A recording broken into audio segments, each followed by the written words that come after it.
मेरा कोई इरादा नहीं था बड़ी शादी करने का। मैंने कहा था कि इस शादी को हम ना बहुत प्राइवेट रखेंगे। आप लोगों को नजर से डर लगता है, हर चीज सामने आती है। तो मैंने ये सोचा था कि इस शादी को और इवेंट नहीं करेंगे, ज्यादा बहुत कम रखेंगे। तो मेरे सारे बहन भाई सब लोग यही कहते थे, सबा तुम कह तो रही हो लेकिन तुम आखिर में ना बाज नहीं। मैंने कहा अब देख लीजिएगा, मेरी शादी बहुत सिंपल होगी।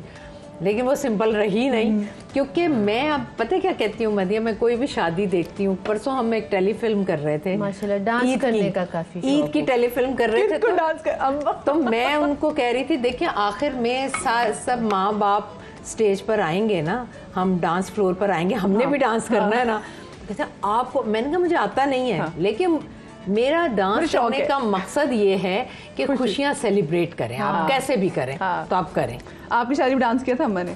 ना तब तो मैं हिलती नहीं। अरसलान की शादी में क्या डांस? अरसलान और सलमान दोनों, सलमान की शादी से शुरू हुई थी मैं। अभी मैं सोचती हूँ यार 2 ही बेटे थे, शादी हो गई, 2 और होने चाहिए थे। कहती थी अम्मा बस अम्मा। लेकिन अब आपने फिर 2 बेटों की बात की, लोगों ने कहा देखा मैं फिर कह दिया 2 और बेटे, 4 बेटे होते ना तो मैं तो अभी मुझे होता हौसला। अभी मैंने 2 बेटों की और करनी है, मैंने तैयार होना है, मैंने डांस करना है। नवासे भी है नाइल की शादी पे इंशाल्लाह। अच्छा मुझे बताएं, अच्छा हमारे यहाँ ना लोगों को थोड़ी बहुत प्रॉब्लम भी है कि अगर आप तैयार ना हो तब भी हैव इशू, जब तैयार हो जाए उनको तब भी इशू होता है। और स्पेसिफिकली अगर हम देखते हैं कि अगर दुल्हन की माँ या दूल्हे की माँ अच्छा तैयार हो रही है, बहुत अच्छा तैयार हो रही है, तो उनको उस पर भी साड़ लग जाता है। ये इसको देख लो, दूल्हे की अम्मा को ये कितना तैयार हुई है। ऐसे भी कमेंट्स आए थे। अच्छा वैसे मुझे तो सभी लोग बहुत ज्यादा अप्रिशिएट, मैं ऐसे मैंने नहीं वैसे कोई पढ़े, लेकिन भाई मैं तो तैयार नहीं, मतलब लोग कहते हैं ना कि वो लोग जी दुल्हन से ज्यादा तो कोई कमेंट बहुत आते हैं, बहुत थे। बुढ़ी घोड़ी लाल लगा तो मैं कहती हूँ बुढ़ी किसको कहा। अच्छा शादी के बाद जो डिनर्स थे हमारे, वो भी आप समझें कि बहुत ही वायरल हुए। हमारी इस दफा की शादी ज्यादा निशा की वजह से वायरल हुई, क्योंकि वो एक हिजाब वाली बच्ची और उसका फेस बड़ा पसंद करते हैं इस वजह से। बहुत। अभी तो मैं शादी के बाद जब मेरे ज़रा वो रीच कम होती है ना, तो अगर मैं निशा की एक वीडियो लगा दूँ, तस्वीर लगा दूँ, तो वो रीच फिर ऊपर जाती है, क्योंकि उसको और अरसलान को लोग बहुत देखना चाहते हैं। माशाल्लाह माशाल्लाह। तो वो असल बात क्या कर रही थी मैं भूल गई। अच्छा आप बता ली कि निशा की शादी को बता ली थी कि जब तैयारी थी जो आप सारी, आपने कहा कि जब लोग बात कर रहे थे, तो मैंने कहा कि भाई नहीं, मुझे तो डिनर्स की बात करें। तो आपने बोला ना कि लोग जैसे पहले आपने बोला कि लोग कमेंट ये करते हैं कि जी बुढ़ी घोड़ी लाल लगा। अच्छा तो वो मेरा अपना भाई, हम गए एक दिन गए उन्हीं के घर डिनर पर, तो मेरे तो डिजाइनर से आए होते हैं कपड़े, आपको पता है हम लोग तो नहीं बनाते, और उनकी कोशिश होती है आप ये पहने। तो वो कोई प्लाजो टाइप था, लहंगा टाइप, ऊपर शर्ट थी, और निशा ने तो खैर पहने हुए थे काम वाले। तो मैं गई तो मेरा भाई कहता है ये दुल्हन कौन सी है और दुल्हन की माँ कौन सी है? तुम लग रही हो दुल्हन और वो लग रही है दुल्हन की माँ। मैंने कहा नहीं प्लीज़, मैंने कहा हमें तो कपड़े हैं। फिर हम एक और डिनर में गए तो मैंने लाल जोड़ा निकाला, और निशा का पता नहीं कौन सा कलर था। तो निशा कहती हाँ मम्मी ये बहुत अच्छा लगे। मैंने कहा नहीं पहनना, आज जाहिद बहुत डांटेगा मुझे आज। फिर तुम ये, तो मैंने वाकई नहीं पहना। मैंने कहा नहीं तुम पहनो काम वाले, मैं नहीं पहनूंगी। तो भाई कहने लगा कि नहीं मैं तो मजाक, मैं तो ईद हो कोई डिनर हो कुछ हो, फुल ऑफ लाइफ मैं पूरे तमाम से तैयार होती हूँ। अच्छा मज़ा भी आता है ना। मुझे बताएं आपने निशा इतनी जो आपकी प्यारी बहू है, आपने वो ढूंढी कहाँ से?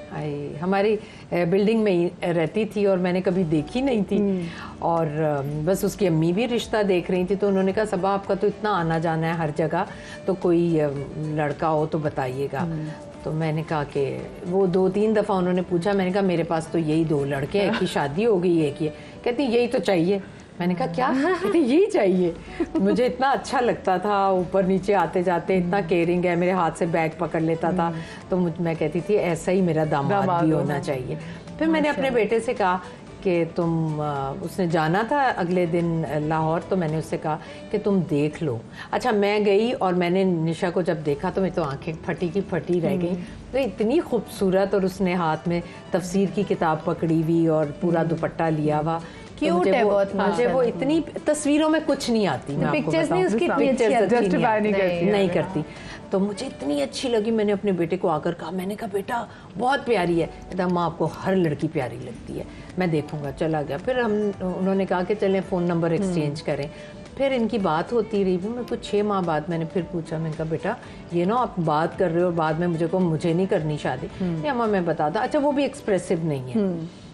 और उसने कोई 11 महीने गुजरे होंगे, उसने मुझे एक दिन कॉल की, मैं कराची में थी। उसने कहा अम्मा डन, ओके, मेरा रिश्ता यहीं कीजिएगा। और मिले नहीं हुए थे। अच्छा, वो आया भी नहीं था इधर, तो क्योंकि वो लड़की कराची में थी, वो लाहौर में। हाँ। और फिर निशा के भाई की शादी थी, तो मैंने कहा आप लोग एंगेजमेंट कर लें फिर लाहौर में। अच्छा वो एंगेजमेंट भी आपको पता है, मैंने घर के गैराज में और बाहर की जगह को कवर किया था। लोग कह रहे थे हाँ। ये हॉल कहाँ से लिया आपने ये, क्योंकि हर चीज़ मैं देखती हूँ बहुत उससे कि मेरे इसकी एक रीज़न ये भी है मदिया कि मेरे जो अपने लोग हैं ना, मेरे मामू मुमानिया, अल्लाह का वास्ता है सबको मैं कह रही हूँ कि वो मेरा ससुराल भी है। सब कहते हैं ससुराल को भी कभी लिफ्ट करवा दिया करे। मेरे साथ भी यही है। हाँ लोग मुझे और अम्मा को यही ससुराल को भी लिफ्ट करवा दिया। मेरा जो ससुराल और मेरा एक ही है। हाँ तो मुझे सब इतने अजीज हैं कि मैं कहती हूँ जहाँ ये लोग आए और उनकी सबकी इतनी पर्सनैलिटी है और सब मेरे इतने मोतबर हैं मेरे लिए, तो मैं सोचती हूँ जब वो सब आए तो उनका इस्तकबाल उनके शायाने शान होना चाहिए। तो मैं ये मैंने कभी ये नहीं सोचा मेरी शान बढ़ेगी, मैंने ये सेटिंग की, मैंने ये डेकोर करवाया, ऐसे मैं अपनों की मुताबिक अरेंजमेंट करती। अच्छा मुझे बताएं तो उस दिन मंगनी पर फर्स्ट टाइम अरसलान ने और निशा ने एक दूसरे को देखा और मिले। क्या बात है। और आज वो कहता है कि अम्मा जो आपने मेरे लिए डिसीजन लिया है मेरी जिंदगी का बेहतरीन डिसीजन। सही बात, माशाल्लाह।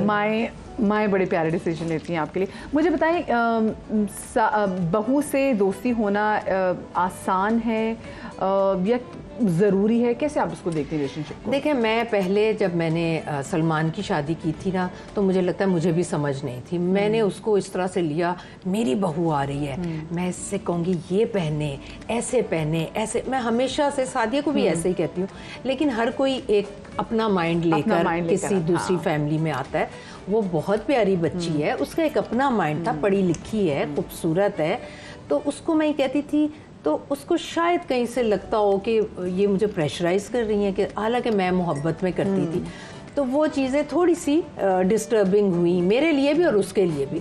फिर मैंने जब ये शादी की, मैंने फिर रीऑर्गेनाइज किया खुद को कि मुझे ये करना है, मुझे ये नहीं करना। तो मैं इसको निशा को कहती थी बेटा you do what ever you want, अपने शौहर से पूछो खुद। लेकिन वो कहती मम्मी नहीं, आपकी मर्जी, आप बताएं मैं क्या पहनूं।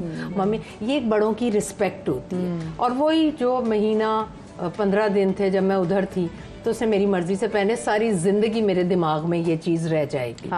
तो वो ये छोटी छोटी ना आप दिल जीत नहीं। अभी भी अम्मा जब लाहौर होती है, कहीं जाना होता है, मम्मी इधर आए, कमरे में ले जाती है, मम्मी क्या पहने।